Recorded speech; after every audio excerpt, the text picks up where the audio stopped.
मैं डॉक्टर साधना भंडारी राजकीय जुंगर महाविद्यालय के लोक प्रशासन विभाग से आपका स्वागत करती हूं। आज हमारा video functions of management by Fayol पर है। इसे मैंने 2 पार्ट्स में बनाया है। पहले पार्ट में हम उसके कुछ फंक्शंस पर चर्चा करेंगे और बाकी फंक्शंस पर हम दूसरे वीडियो में चर्चा करेंगे। फ्योल ने प्रबंध के 5 कार्य बताए हैं: planning, organising, control, coordination and direction.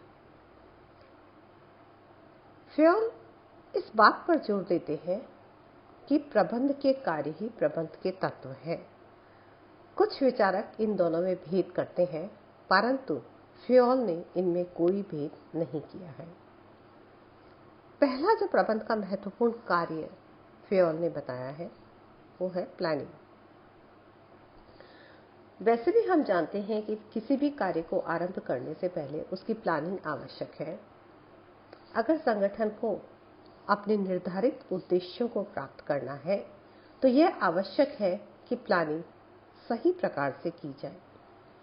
Fayol के अनुसार भविष्य का मूल्यांकन करने एवं कार्य योजना तैयार करने को प्रबंध का पहला तत्व माना है। निर्धारित लक्ष्य की प्राप्ति करने के लिए भविष्य में क्या करना चाहिए, इस बात का पूर्व निर्धारण ही नियोजन है। Working out in broad outlines that what need to be done, हमें भविष्य में क्या करना है इसका एक खाका तैयार करना है। नियोजन में पहले से ही निर्णय करना होता है कि क्या करना है, कहाँ करना है, कब करना है, कैसे करना है, व किस व्यक्ति द्वारा कराना है। क्योंकि यह प्रबंध का कार्य है, अतः प्रबंध को यह पहले से ही सोचना होगा कि what to do, when to do, where to do, who will do. इन चीजों की, इन प्रश्नों के आंसर उसके दिमाग में पहले से ही होने आवश्यक है। नियोजन की आवश्यकताओं पर बल देते हुए फ्योल ने माना कि एक अच्छे नियोजन के लिए निम्न गुण होना आवश्यक है। नियोजन को उन्होंने एक प्रेशियस मैनेजरियल इंस्ट्रूमेंट माना है और इस प्रेशियस मैनेजरियल इंस्ट्रूमेंट के लिए कुछ गुणों का होना आवश्यक है। पहला है व्यक्तियों को अभिप्रेरित करने की कला। उस मैनेजमेंट के पास, अपने पास जो उपलब्ध मैन पावर है, उसको मोटिवेट करने की आर्ट होनी चाहिए। अदम्य ऊर्जा शक्ति, फुल ऑफ एनर्जी, जिस कार्य को हाथ में लिया है उस कार्य को करने के लिए उनमें एक ज़ील होनी आवश्यक है। नैतिक साहस, साहस होना और नैतिक साहस होना, यदि दोनों को हम कंबाइन कर देते हैं तो यह प्रॉपर डायरेक्शन में जाने के लिए हमें एक असीम ऊर्जा प्रदान करता है। कार्य अवधि की निरंतरता, कितने समय में उस कार्य को समाप्त करना है। पेशे संबंधी योग्यता एवं सामान्य व्यावसायिक योग्यता, इन सब का होना भी बहुत आवश्यक है। प्लानिंग को कहा गया है कि it is a net to trap the future. One of the best definition I have come across the planning, it is a net to trap the future. एक जाल बिछाया जाता है कि आपको किस प्रकार से फ्यूचर को उसमें पकड़ना है। और नियोजन में 4 चीजें होनी बहुत आवश्यक है: निर्धारित लक्ष्य, पूर्वानुमान, एकता और निरंतरता। इस प्रकार से प्रबंध यदि इन आवश्यक बिंदुओं को लेकर चलता है तो वो एक बहुत बेटर प्लानिंग कर सकता है। अगला जो प्रबंध का कार्य है वो है संगठन। संगठन से आशय उपक्रम की भौतिक एवं मानवीय ढांचे की संरचना करने से है। फिजिकल एंड ह्यूमन, आपके पास कितना मटेरियल है और क्या ह्यूमन रिसोर्सेज है, उन दोनों के बारे में जानकारी रखना ही संगठन है। फ्योल ने संगठन की संरचना की समस्याओं पर अधिक ध्यान नहीं दिया, परंतु उन्होंने संगठन की संरचना को प्रस्तुत करने के लिए ऑर्गेनाइजेशनल चार्ट्स के प्रयोग का सुझाव दिया। ऑर्गेनाइजेशनल चार्ट से हमें जो फ्लो ऑफ रिस्पॉन्सिबिलिटी है ऑर्गेनाइजेशन में या फ्लो ऑफ मटेरियल है, उसका हमें आसानी से ज्ञान हो जाता है।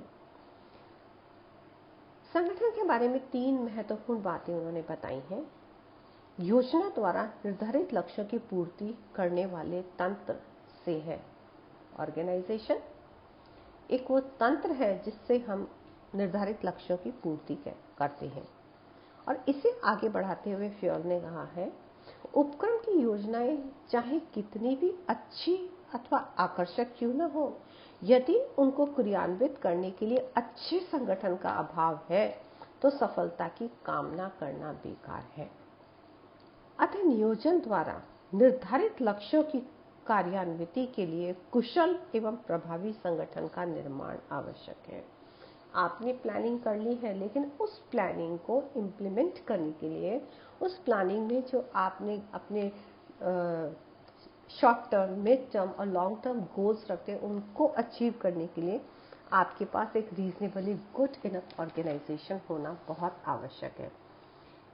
एक अच्छे संगठन की आवश्यकता निम्न कारणों से होती है। फ्योल ने कुछ कारण बताए हैं जिसके लिए हमें एक अच्छा संगठन चाहिए। निर्धारित लक्ष्यों की पूर्ति के लिए क्रियाओं को निर्धारित करना, इन क्रियाओं का वर्गों एवं समूह में वर्गीकरण करना, कौन सी क्रियाएं हैं और उनका वर्गीकरण करना कि किस प्रकार से इन कितने प्रकार की क्रिया हैं और उन क्रियाओं को कौन सा ग्रुप संपन्न करेगा। प्रत्येक वर्ग व समूह को क्रियाओं व उनकी योग्यता अनुसार सौंपना।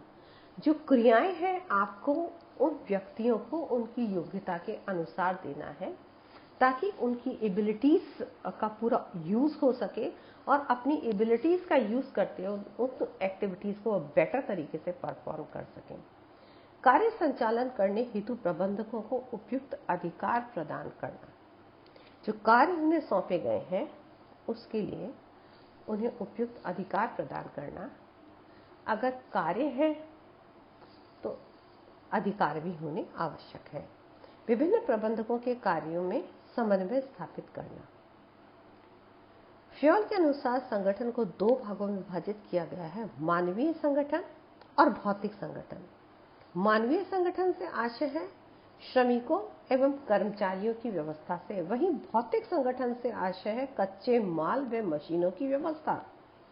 यदि मानवीय संगठन है और सप्लाई ऑफ मटेरियल नहीं है तो वो ह्यूमन रिसोर्सेज बेकार बैठे रहेंगे।